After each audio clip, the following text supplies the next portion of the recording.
ಡಿ.ಕೆ. ಶಿವಕುಮಾರ್ ಅವರ ಸಂಪುಟದಲ್ಲಿ ನಮಗೂ ಕೂಡ ಅವಕಾಶ ಸಿಗುತ್ತೆ ಅನ್ನುವಂತಹ ನಿರೀಕ್ಷೆಯಲ್ಲಿರ್ತಕ್ಕಂತಹ ನಾಯಕರೇ ಇದೀಗ ಸಚಿವ ಸ್ಥಾನ ಕೈ ತಪ್ಪಿರ್ತಕ್ಕಂಥದ್ದು. ಈ ಬಗ್ಗೆ ಮಾತನಾಡಲಿಕ್ಕೆ ನಮ್ಮ ಜೊತೆ ಅಪ್ಪಾಜಿ ನಾಡಗೌಡರಿದ್ದಾರೆ.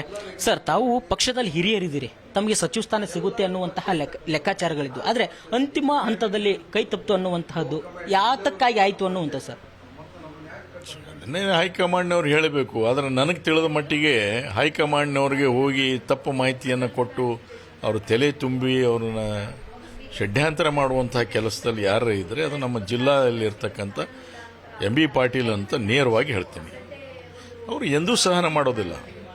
ಯಾವ ಸಮಾಜದ ವ್ಯಕ್ತಿ ಬೆಳೀಲಿಕ್ಕೂ ಎಂದೂ ಕೂಡ ಅವರು ಅಪೇಕ್ಷೆ ಪಡೋದಿಲ್ಲ. ಎಲ್ಲರನ್ನೂ ತುಳಿಯುವಂಥ ಕೆಲಸನೇ ಅದು. ಯಶಸ್ವಿಯಾಗಿ ಬಂದಿದ್ದಾರೆ, ಇಲ್ಲಿವರೆಗೂ ಯಶಸ್ವಿಯಾಗಿ ಬಂದಿದ್ದಾರೆ. ಎಂದೂ ಅವರು ಕಾಂಗ್ರೆಸ್ ಪಾರ್ಟಿ ನಿಷ್ಠಾವಂತ ಕಾರ್ಯಕರ್ತರ ಕೆಲಸನೂ ಮಾಡಿಲ್ಲ.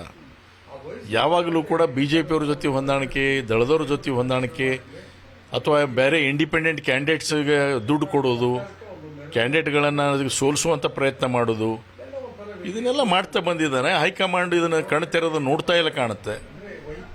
ಇದು ನಮಗೆ ಬೇಸರ ಉಂಟು ಮಾಡಿದೆ. ಈಗ ಎಂ.ಬಿ. ಪಾಟೀಲ್ ಒಬ್ಬ ಲಿಂಗಾಯತ ಸಮುದಾಯ ಪ್ರಬಲ ನಾಯಕರು ಅನ್ನುವಂಥದ್ದು, ಡಿ.ಸಿ.ಎಂ ಸ್ಥಾನದ ರೇಸಲ್ಲಿದ್ದಾರೆ ಅನ್ನುವಂಥದ್ದು. ಆದರೆ ಶಾಸಕರಿಗೆ ಸಚಿವ ಸ್ಥಾನ ತಪ್ಪಿಸ್ತಾರೆ ತಮ್ಮ ಜಿಲ್ಲೆಯವರಿಗೆ ಅಂದರೆ ಯಾವ ರೀತಿ ರಾಜಕಾರಣ ಮಾಡ್ತಿದ್ದಾರೆ ಅನ್ನೋ? ನಮ್ಮ ಜಿಲ್ಲೆಯವರು ಬಿಡ್ರಿ, ಬರೇ ಜಿಲ್ಲೆಯವರಲ್ಲ, ಎಲ್ಲೆಲ್ಲಿ ಸಾಧ್ಯ ಎಲ್ಲರನ್ನೂ ಕತ್ತರಿ ಹಾಕುವಂಥ ಕೆಲಸ ಮಾಡ್ತಾರೆ ಅವರು.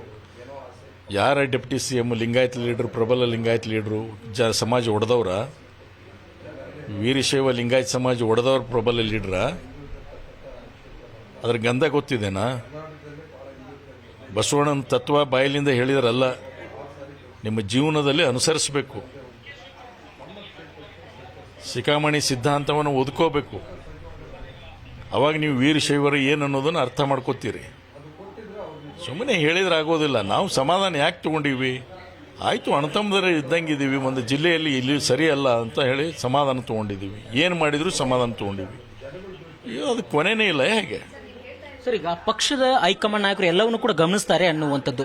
ಯಾಕೆ ಪಕ್ಷದಲ್ಲಿ ಹಿರಿಯ ನಾಯಕರಿದ್ದೀರಿ, ತಾವು ಕೆಲಸ ಮಾಡ್ತೀರಿ, ಕ್ಷೇತ್ರದಲ್ಲಿ ಜನರ ಒಂದು ವಿಶ್ವಾಸ ಗಳಿಸಿದಿರಿ, ಬೇರೆದವ್ರ ಮಾತು ಕೇಳಿ ನಿಮ್ಗೆ ಯಾಕೆ ಸಚಿವ ಸ್ಥಾನ ಕೈ ತಪ್ಪಿಸುವಂತ ಮಾತು ಹೋಗ್ತಾ ಇದೆ? ಹೇಳ್ತೀನಲ್ಲ, ಕೆಲವರು ಯಾರಿಗೆ ನೋಡಿ ರಾಹುಲ್ ಗಾಂಧಿಯವ್ರ ಬಗ್ಗೆ, ಸೋನಿಯಾ ಗಾಂಧಿಯವ್ರ ಬಗ್ಗೆ ಇರುವಂಥ ಅಪಾರ ಗೌರವ ಈಗ ದೇಶದ ಜನರಿಗೆ ನಮ್ಮಲ್ಲಿ ಇರುವಂಥದ್ದು ಎಂದಿಗೂ ಕೂಡ ಕಡಿಮೆ ಆಗ್ಲಿಕ್ಕೆ ಸಾಧ್ಯ ಇಲ್ಲ. ಆದರೆ ಕೆಲವರು ಮಧ್ಯೆ ಇರ್ತಾರಲ್ಲ, ಆ ಮಧ್ಯೆ ಇರ್ತಕ್ಕಂಥ ಜವಾಬ್ದಾರಿ ಇರ್ತಕ್ಕಂಥ ಜನರಿಗೆ ಯಾವುದೋ ಯಾವ ಕಾರಣಕ್ಕೆ ಅವ್ರ ಮಾತನ್ನು ಕೇಳ್ತಾರೆ ಅನ್ನೋದು ಇವತ್ತಿಗೂ ತಿಳಿತಾ ಇಲ್ಲ ನನಗೆ. ಅವ್ರಿಗೆ ಗೊತ್ತಿದೆ ವಿರೋಧ ಮಾಡ್ತಾ ಇದ್ದಾನಂತ ಗೊತ್ತಿದೆ, ಎಲ್ಲದನ್ನೂ ಗೊತ್ತಿದೆ. ಆದರೆ ಅವ್ರು ಯಾಕೆ ಸಮಾಧಾನ ತಗೊಂಡಿದ್ದಾರೋ ಅಥವಾ ಅವ್ನ ಮಾತಿಗೆ ಯಾಕೆ ಗೌರವ ಕೊಡ್ತಾರೋ ಅದು ಅವ್ರಿಗೆ ಕೇಳಿ ನೋಡ್ಬೇಕು. ಸರ್, ಈಗ ಸಿ.ಎಂ ಅವ್ರನ್ನ ಭೇಟಿಯಾಗಿದ್ರಿ, ಏನು ಹೇಳಿದ್ರು, ಏನು ಭರವಸೆ ಕೊಟ್ಟಿಲ್ಲ? ಸಿ.ಎಂ ಅವ್ರು ಭೇಟಿಯಾಗಿಲ್ಲ, ಆಗಿಲ್ಲ. ಈಗ ಪಟ್ಟಿ ಆಯ್ಕೆ ಆಗೋಕ್ಕಿಂತ ಮುಂಚಿತವಾಗಿ ಸರ್ ಸಿದ್ದರಾಮಯ್ಯವ್ರನ್ನ ಭೇಟಿಯಾಗಿದ್ರಿ, ಸಿ.ಎಂ ಅವ್ರನ್ನೂ ಕೂಡ ಭೇಟಿಯಾಗಿದ್ರಿ, ಅವ್ರು ಏನು ಭರವಸೆ ಕೊಟ್ಟಿದ್ರು ಅನ್ನೋ? ಭರವಸೆ ಇಲ್ಲ. ನೋಡಪ್ಪ, ಅಲ್ಲಿ ಮಾತಾಡಿದ್ದೀವಿ, ಚರ್ಚೆಯಲ್ಲಿ ಬಂದಿದೆ ಹೆಸರು, ನೋಡೋಣ, ಕಾದ್ ನೋಡೋಣ ಅಂತ ಹೇಳ್ತಾರೆ. ಪಾಪ ಅವ್ರಿಗೆ ಯಾಕೆ ನಾವು ಅವ್ರ ಬಗ್ಗೆ ನಾವು ಎರಡನೇ ಮಾತಾಡೋದು ಸರಿಯಲ್ಲ. ಯಾಕೆ ಅವರು ಭಾಳ ಸ್ಪಷ್ಟವಾಗಿ ಯಾರೇ ಇರಲಿ, ಇವತ್ತು ಮುಖ್ಯಮಂತ್ರಿ ಆಗಲಿ ಅವರಾಗಲಿ ಮಾಡೇ ಬಿಡ್ತೀವಿ 100ಕ್ಕೆ 100 ಅಂತ ಹೇಳಿಲ್ಲ. ನೋಡಪ್ಪ, ಚರ್ಚೆಗೆ ಬಂದಿದೆ ನಿನ್ನ ಹೆಸರು, ಆ ಚರ್ಚೆಯಲ್ಲಿ ನಿನಗೆ ಸ್ಪೀಕರ್ ಅಂತ ಬಂದಿದೆ, ನಿನಗೆ ಮಿನಿಸ್ಟರ್ ಅಂತ ಬಂದಿದೆ, ಅದರಲ್ಲಿ ಏನು ಅನ್ನೋದನ್ನು ನೋಡ್ತೀವಿ, ಹೇಗೆ ಫಿಟ್ಟಿನ್ ಆಗುತ್ತೋ ಅದರ ರೀತಿಯಾಗಿ ಮಾಡ್ತೀವಿ, ಒಟ್ಟು ಒಂದು ಅವಕಾಶ ಕೊಡ್ತೀವಿ ಅನ್ನುವಂಥ ಮಾತನ್ನು ಹೇಳ್ತಿದ್ರು. ಆದರೆ ಇವತ್ತು ಎರಡೂ ಹುಸಿಯಾಗಿದ್ದಾವೆ. ಯಾಕೆ ಬದಲಾಯಿತು? ಹೈಕಮಾಂಡ್ನಲ್ಲೇ ಚರ್ಚೆ ಆದಂಥದ್ದು ಯಾಕೆ ಹುಸಿಯಾಯಿತು ನನಗೂ ತಿಳಿತಾ ಇಲ್ಲ ಅಂದರೆ ಏನು ಅರ್ಥ? ಇವರು ಕಿವಿ ಊದೋರು ಹೆಚ್ಚಾಗಿದ್ದಾರೆ. ಸರ್, ತಾವೆಲ್ಲ ಸಮಾನ ಮನಸ್ಕರು, ಕೆಲವು ಶಾಸಕರು ಕೂಡ ಸೇರಿದ್ರಿ, ಏನು ಚರ್ಚೆ ಮಾಡಿದ್ರಿ ಅನ್ನುವಂಥ? ಇವತ್ತೇನು ಸೇರಿಲ್ಲ ನಾವು. ಇವತ್ತು ಜಯಚಂದ್ರ ಅವರು ಇಲ್ಲೇ ಇದ್ದರು, ನಮ್ಮ ಮನೆ ಹತ್ರ ಬಂದು ಅವ್ರನ್ನ ಸುಮ್ಮನೆ ಟೀ ಕುಡಿದು ಹೋಗ್ಬರ್ರಿ ಅಂದರೂ ಬಂದೀವಿ. ಅಷ್ಟರಲ್ಲಿ ನೀವು ಮೀಡಿಯಾದವರೆಲ್ಲ ಬಂದಿರಿ. ಇವತ್ತು ಏನಿಲ್ಲ, ಎಲ್ಲ ಒಟ್ಟಾರೆ ಮನಸ್ಸಿನಾಗ ಇವತ್ತು ಯಾರು ಫೋನ್ ಮಾಡ್ತಾ ಇದ್ದಾರೆ, ಮುಂದಿನ ಹೆಜ್ಜೆ ಏನಪ್ಪ ಅಂತ. ನಾವು ಪಕ್ಷಕ್ಕೆ ವಿರೋಧವಾದ ಚಟುವಟಿಕೆ ಮಾಡ್ತಕ್ಕಂಥ ಯಾವ ಉದ್ದೇಶ ನಮ್ದಿಲ್ಲ, ಆದರೆ ಪಕ್ಷ ತಿಳಿ ಆಗಬೇಕು. ಪಕ್ಷವನ್ನು ದುರುಪಯೋಗ ಮಾಡಿಕೊಂಡು ಪಕ್ಷದಲ್ಲಿ ಏನಂದರೆ ಕಾಂಗ್ರೆಸ್ಸಿನ ನಿಷ್ಠಾವಂತ ಕಾರ್ಯಕರ್ತರಿಗೆ ಇವತ್ತು ತೊಂದರೆ ಮಾಡ್ತಕ್ಕಂಥವ್ರು ಯಾರಿದ್ದಾರೆ ಅವರಿಗೆ ಸರಿಯಾದ ಪಾಠವನ್ನು ಕಲಿಸಲಿಕ್ಕೆ ಪಕ್ಷದಲ್ಲಿ ಒಂದು ಶಿಸ್ತು ತರಲಿಕ್ಕೆ ಏನು ಬೇಕು ನಾವೆಲ್ಲ ಪ್ರಯತ್ನ ಮಾಡ್ತೀವಿ.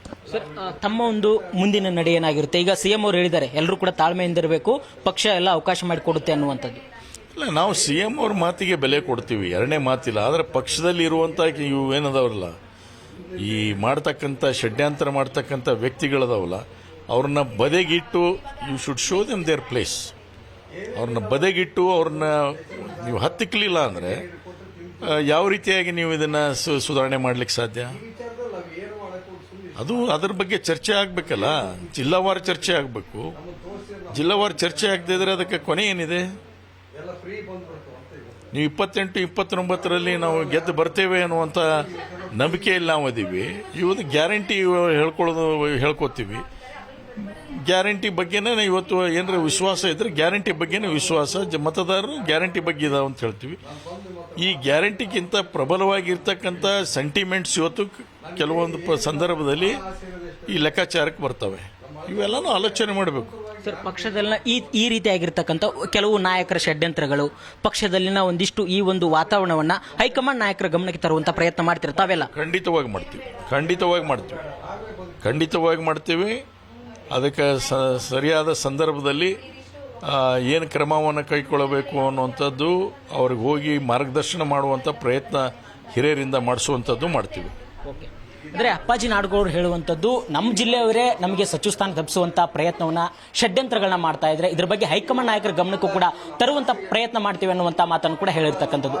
ಕ್ಯಾಮರಾ ಪರ್ಸನ್ ರಾಜ್ ಜೊತೆ ಬಸವರಾಜ್ ಉಗಾರ್, ರಾಜ್ ನ್ಯೂಸ್, ಬೆಂಗಳೂರು.